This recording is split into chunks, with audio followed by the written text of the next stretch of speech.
Details చూస్తే corona సంక్షోభం తగ్గిన నేపథ్యంలో పెట్టుబడి అవకాశాలను అందిపుచ్చుకునేలా ప్రణాళికలు సిద్ధం చేయాలని రాష్ట్ర పరిశ్రమలు, ఐటీ శాఖ ఉన్నతాధికారులను మంత్రి కేటీఆర్ ఆదేశించారు.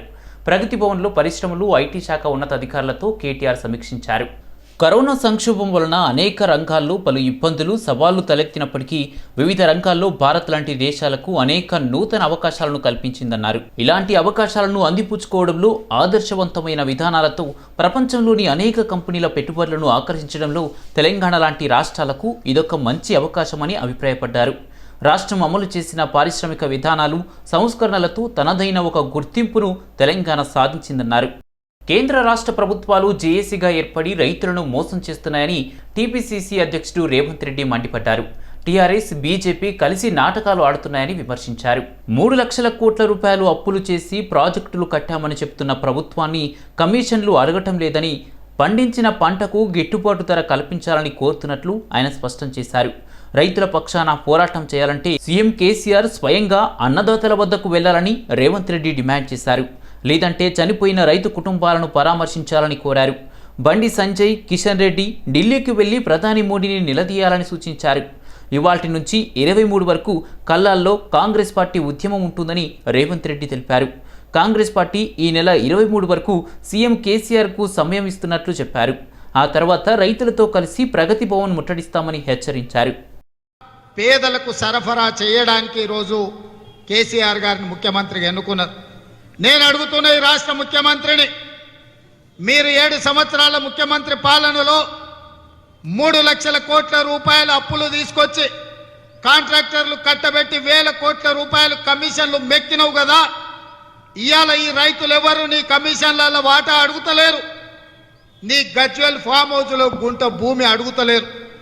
6 గాళ్ళం కష్టపడి తమ రక్తాన్ని చెమటగా మార్చి పండించిన పంటకు గిట్టుబాటు ధర ఇచ్చి కొను మహాప్రభు అని అడిగితే ఇవాళ నేను కొనను, సిగ్గు లేకుంటే నేను వచ్చి ధర్నా చౌక్ దగ్గర దందాకు దిగుతా అని మాట్లాడుతున్నావు అంటే నీకు అసలు ఏమన్నా సిగ్గున్నదా అని చెప్పి రాష్ట్ర ముఖ్యమంత్రి గారు నేను అడుగుతున్నా.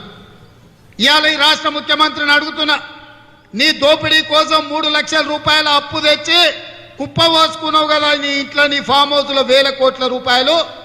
ఇవాళ రైతులు పండించిన పంట కల్లాల్లో కుప్పగుంటే ఒక 10,000 కోట్ల రూపాయలు వెచ్చించి ఈ రైతులు పండించిన పంట కొంటలేవు అంటే నువ్వెంత కసాయోడువో, ఎంత రైతు వ్యతిరేకివో, రైతు ద్రోహివో తెలంగాణ సమాజం గమనిస్తుంది. ఇవాళ కేసీఆర్ మాట్లాడుతుండు, ఇప్పటి దగ్గర నేను శ్రీధర్ బాబు గారు చూసినాం.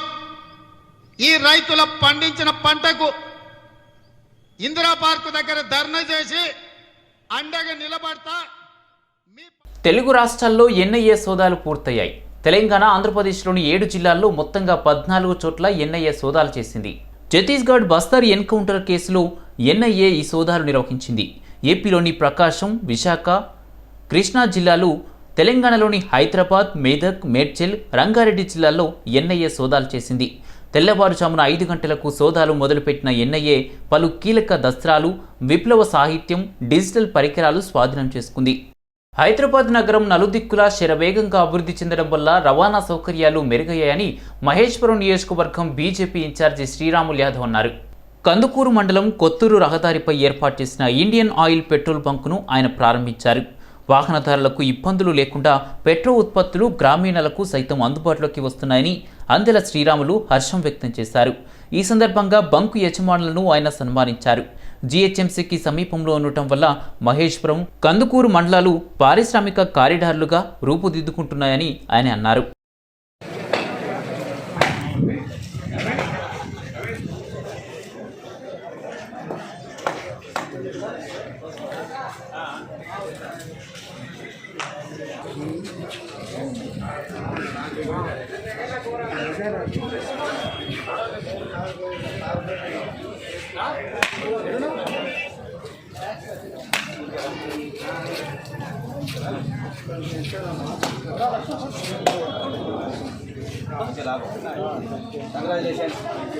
నడవాలి, పర్ఫెక్ట్గా నడవాలి. సిద్దిపేట కలెక్టర్ వెంకట్రామిరెడ్డి రాజీనామాను రాష్ట్ర ప్రభుత్వం ఆమోదించడాన్ని సవాల్ చేస్తూ research scholar R Subender Singh, J Shankar హైకోర్టులో ప్రజా ప్రయోజన వాద్యం దాఖలు చేశారు. ఐఏఎస్లు కేంద్ర ప్రభుత్వం పదవిలో ఉంటారని పిటిషనర్లు పేర్కొన్నారు. వెంకట్రామిరెడ్డి నామినేషన్ ఆమోదించకుండా ఆదేశాలు ఇవ్వాలని కోరారు. ఈసీ, శాసన మండలి కార్యదర్శి కేంద్ర రాష్ట్ర ప్రభుత్వాలను ప్రతివాదులుగా పేర్కొన్నారు. బిల్లు లంచ్ మోషన్గా స్వీకరించాలని పిటిషనర్ల తరపు న్యాయవాది సత్యంరెడ్డి కోరగా అత్యవసర విచారణ చేపట్టేందుకు హైకోర్టు నిరాకరించింది. బాబు జగ్జీవన్ రావు భవన్లో రంగారెడ్డి చైల్డ్ లైన్ 1098 ఆధ్వర్యంలో చిల్డ్రన్స్ డే సెలబ్రేషన్స్ ఘనంగా నిర్వహించారు. ఈ కార్యక్రమంలో పిల్లలు చేసిన నృత్యాలు అందరినీ ఆకట్టుకున్నాయి. పిల్లల హక్కుల గురించి ప్రతి ఒక్కరూ పాటుపడాలని డిఎల్ఎస్ఏ సెక్రటరీ శ్రీదేవి సూచించారు. రక్షణ, సంరక్షణ అవసరం ఉన్న పిల్లలకై చైల్డ్ లైన్ చేస్తున్న సేవలు అమోఘమని డిడబ్ల్యూఓ మోతి అన్నారు. ఈ కార్యక్రమంలో BRB coordinator Harshavardhini, DCPO Praveen, JJB social worker Vasu, Bachpan Bachao ఆందోళన రాష్ట్ర coordinator Venkateswarlu, child line coordinators team సభ్యులు పాల్గొన్నారు.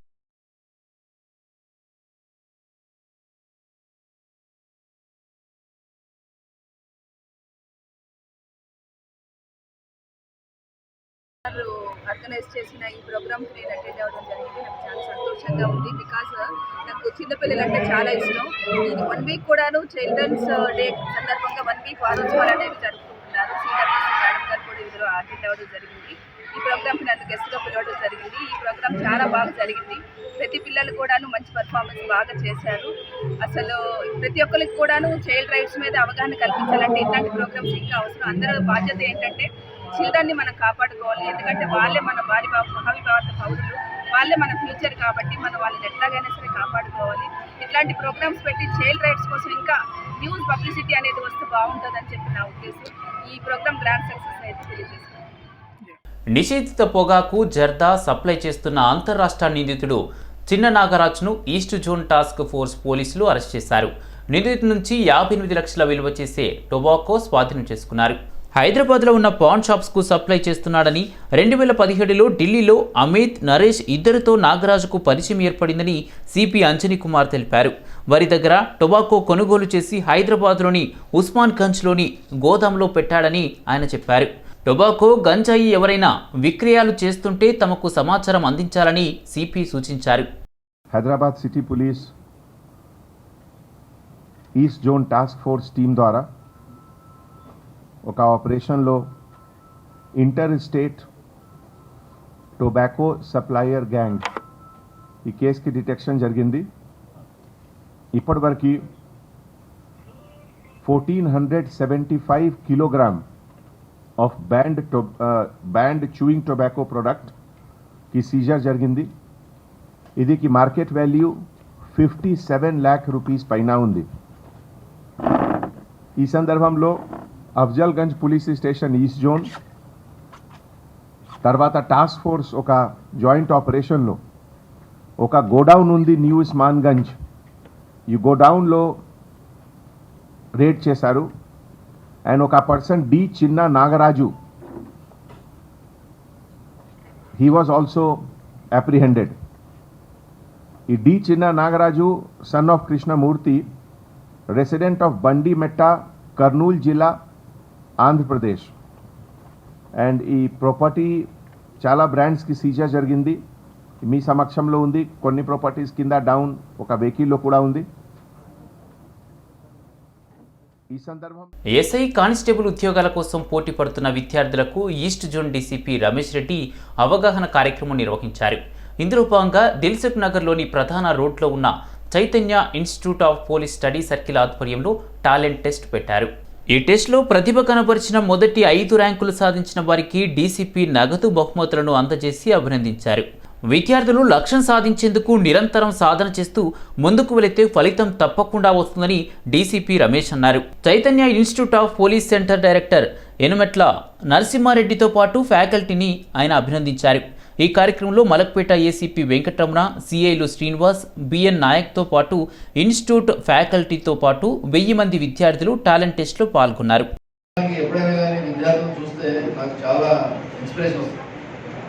మనం చూస్తుంటే నాకు ఇన్స్పిరేషన్ వస్తుంది. మళ్ళీ నేను చదువుకున్న రోజులు మాకు గుర్తొస్తూ ఉంటాయి. మేము కూడా ఇట్లాంటి ఇన్స్టిట్యూట్లో కూర్చొని ఒకరితో షేర్ చేసుకోవడం, పంచుకోవడం, ఒకరి కష్ట సుఖాలు ఒకరికి చెప్పుకోవడం, మనం ఎంత ఒత్తిడిలో ఉన్నామనేది ఇతరులకు చెప్పి ఒకరితో ఒకరు సహాయం పొందడం, ఒకరి దగ్గర డబ్బు లేకపోతే ఇంకోటి తీసుకోవడం, ఒకరి దగ్గర వస్తువులు లేకపోతే ఇంకోటి తీసుకోవడం, పుస్తకాలు బారో చేసుకోవడం, మిగిలిపోయిన పేజీలు ఏమైనా ఉంటే ఆ పేజీలన్నీ తీసుకొచ్చి కుట్టుకొని ఇంకో నోట్బుక్ చేసుకోవడం, ఇటువంటివన్నీ కూడా విద్యార్థి దశలో సర్వసాధారణం. ముఖ్యంగా మనమంతా కూడా పేద మరియు మధ్యతరగతి కుటుంబాల నేపథ్యం నుంచి వచ్చిన వాళ్ళమే. అందరూ కూడా కష్టపడితేనే ఫలితం వస్తుంది, కష్టపడాలి, బాగా చదువుకోవాలి, మంచి వృద్ధిలోకి రావాలి, ఒక ఉద్యోగం సంపాదిస్తే కుటుంబాలన్నీ కూడా మంచి వృద్ధిలోకి వస్తాయి అన్న. అయితే ఇందులో ముఖ్యంగా మా ఫ్యాకల్టీ టీం ఏదైతే ఉందో వీళ్ళందరూ సివిల్స్ గ్రూప్స్ చెప్పినటువంటి ఫ్యాకల్టీనే కాబట్టి ఇప్పుడు రామేట్లాంటి ఎగ్జామ్లు ఏవైతే ఉన్నాయో అవన్నీ కూడా సివిల్ సర్వీస్ ప్యాటర్న్ లో విశ్లేషణాత్మకమైన క్వశ్చన్లు, అనలైటికల్ క్వశ్చన్లు, జీకే క్వశ్చన్లు కాకుండా ఉన్నాయి కాబట్టి సబ్జెక్టును ఎంత విస్తృతంగా చదివితే అలాంటి వాళ్ళు మాత్రమే ఈ క్వశ్చన్లకు ఆన్సర్ చేస్తారు. దాన్ని ఉద్దేశించి మేము ఈ క్వశ్చన్ పేపర్ తయారు చేయడం జరిగింది.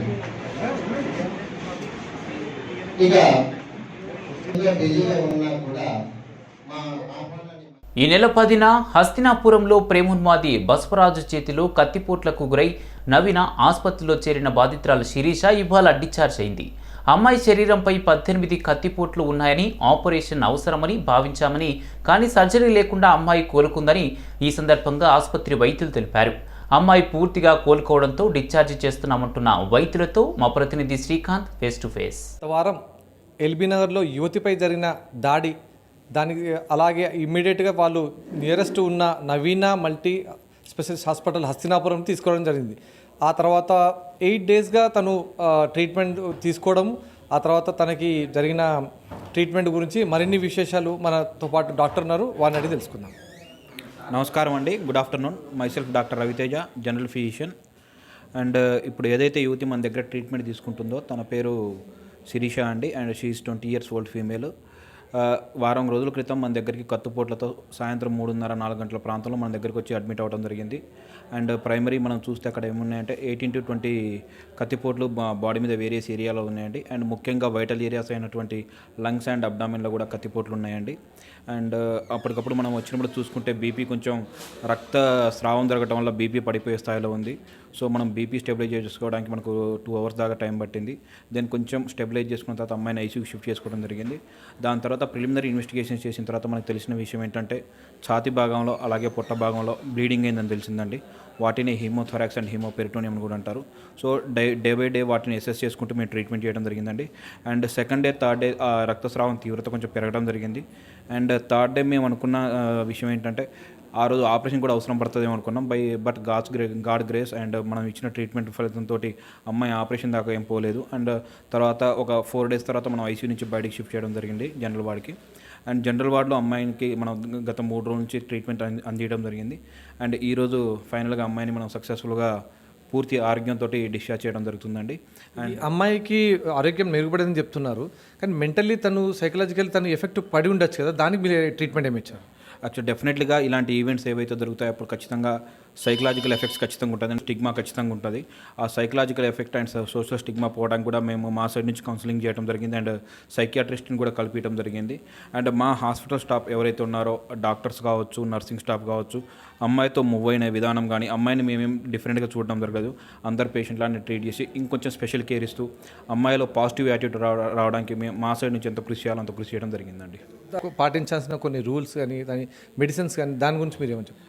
ఉండే చిన్న చిన్న ఇబ్బందులు ఏముంటాయంటే అండి, ఆల్రెడీ పొట్ట భాగంలో మనకు అండ్ థొరాక్స్ భాగంలో బ్లీడింగ్ ఉంది కదా, అది మనం తీయడానికి ఒక చిన్న ట్యూబ్ వేయడం జరిగిందండి. దాన్ని ఐసీడీ ట్యూబ్ అంటారు.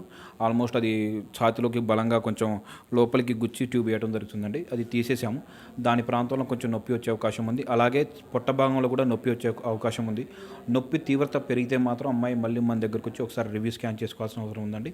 అండ్ అమ్మాయికి ఇవ్వాల్సిన మందులు, అమ్మాయికి పాటించాల్సిన ఆహార నియమాలు కూడా త్రూఅవుట్ మనం డిశ్చార్జ్ ప్రోటోకాల్లో ఇవ్వడం జరిగింది. అలాగే వాళ్ళ పేరెంట్స్కి అండ్ వాళ్ళ బ్రదర్కి కూడా మనం ఎక్స్ప్లెయిన్ చేయడం జరిగిందండి. కూడా సహాయ సహకారాలు ఏమైనా అందాయా? మరి హాస్పిటల్ వారు కూడా వారికి ఏమన్నా హెల్ప్ చేయడం జరిగిందా సార్? ఇప్పుడు మన ఎగ్జాక్ట్ బిల్లింగ్ డీటెయిల్స్ నాకు తెలియదండి. బట్ నాకు తెలిసిన విషయం ఏంటంటే హాస్పిటల్ వారు వారి పరిధిలో వాళ్ళకున్నంతలో ఎంతవరకు తక్కువలో చేయాలో అంతవరకు తక్కువలో చేయడం జరిగింది. కానీ ఖచ్చితంగా వాళ్ళ ఫ్యామిలీ మీద ఎంతో కొంత భారం అయితే డెఫినెట్లీ ఉంటుంది. సో ప్రభుత్వం వారు, పోలీస్ శాఖ వారు కొంచెం ఆ విషయంలో చూసి అమ్మాయికి ఏదైనా సహాయ సహకారాలు అందిస్తే బాగుంటుందని చెప్పి మా హాస్పిటల్ తరఫున రిక్వెస్ట్ చేస్తున్నామండి. మొత్తానికి 18 పోట్లు గురైన ఆ యువతి ట్రీట్మెంట్ జరగడంలో చాలా సంతోషదాయకం ఉందని, ఆ అమ్మాయి ఆరోగ్యంగా డిశ్చార్జ్ అవ్వడం ముఖ్యంగా తనకు సంతోషం వ్యక్తం చేశారు. అలాగే పేరెంట్స్ కూడా చాలా ఫ్యూచర్లో తను జాగ్రత్తలు తీసుకోవాల్సిన, ఆరోగ్య జాగ్రత్తలు తీసుకోవాల్సిన అవసరాలు ఉన్నాయని డాక్టర్ చెప్పారు. కెమెరామెన్తో శ్రీకాంత్, సిటీ విజన్. తిరుమలలో కురుస్తున్న కుండపోత వర్షానికి భారీగా వరద నీరు ప్రవహిస్తుంది. ఎటు చూసినా ప్రవహించే నీటితో పరిస్థితులు భీతవహంగా మారాయి. కనుమదారులు వాగులుగా మారాయి. కాలినడకన మార్గాలు జలపాతాన్ని తలపిస్తున్నాయి. ఘాట్ రోడ్లో విరిగి పడుతున్న చెట్లు, కొండ చర్యలతో పరిస్థితులు ప్రమాదకరంగా మారాయి. ఎప్పుడూ లేనంతగా వైకుంఠం క్యూ కాంప్లెక్స్ సెల్లార్లోకి వరద నీరు చేరింది. నిన్న మధ్యాహ్నం వరకు మోస్తారుగా పడిన వాన ఆ తర్వాత కుండపోతగా మారింది. దీంతో గతంలో ఎన్నడూ లేనంతగా వరద నీటి ప్రవాహం భయాందోళనకు గురిచేస్తుంది. ఆలయంలోకి వస్తున్న నీటిని అగ్నిమాపక సిబ్బంది మోటార్ల ద్వారా తోడుతున్నారు. తిరుమాడ వీధులు, రహదారులు నీటితో చెరువులను తలపిస్తున్నాయి. వర్షాలు తగ్గాకే భక్తులను దర్శనానికి అనుమతిస్తామని టీటీడీ ఓ ప్రకటనలో తెలిపింది. వర్షం వల్ల తిరుమల వెళ్లలేని భక్తులకు తిరుపతిలోని శ్రీనివాసం గోవిందరాజస్వామి సత్రాల్లో బస ఏర్పాటు చేశారు. విజయవాడ కనకదుర్గమ్మ అమ్మవారిని విశాఖ శారదా పీఠాధిపతి స్వరూపానంద సరస్వతి స్వామి దర్శించుకున్నారు. స్వరూపానంద సరస్వతి స్వామికి ఏపీ దేవాదాయ శాఖ మంత్రి బెల్లంపల్లి ఆలయ అధికారులు ఘనస్వాగతం పలికారు. నమామి భగవత్పాదం శంకరం లోకశంకరం, శంకరం శంకరాచార్యం కేశవం బాదరాయణం, సూత్ర భాష్య కృతౌ వందే భగవంతో పునః పునః. శ్రీ గురుభ్యో నమః. ఈరోజు చాలా అద్భుతమైన రోజు. కార్తీక పౌర్ణమి చాలా దివ్యమైన రోజు. సాక్షాత్తు పరమశివుడు తాండవించే మహాప్రదోషకాలం ఈ సమయం. ఇటువంటి సమయంలో ఇంతమంది స్త్రీమూర్తులు, మాతృమూర్తులు ఇంతమంది వచ్చి కనకదుర్గమ్మ సాక్షిగా ఈ కోటి దీపోత్సవ సందర్భంగా ఇంతమంది జ్యోతి ప్రజ్వలన, దీపారాధన. పశ్చిమ గోదావరి జిల్లా భీమవరంలోని పంచురామ క్షేత్రం శ్రీ ఉమా సోమేశ్వర జనార్దన స్వామి ఆలయం శివన్నామ స్మరణలతో మారుమోగిపోయింది. కార్తీక పౌర్ణమి సందర్భంగా భక్తులు అధిక సంఖ్యలో తరలివచ్చి స్వామివారికి ప్రత్యేక పూజలు నిర్వహించారు. ప్రత్యేక అభిషేకాలు, పూజలు చేశారు. హరహర మహాదేవ అంటూ శివన్నామ స్మరణలతో ఆలయ ప్రాంగణం మారుమోగిపోయింది.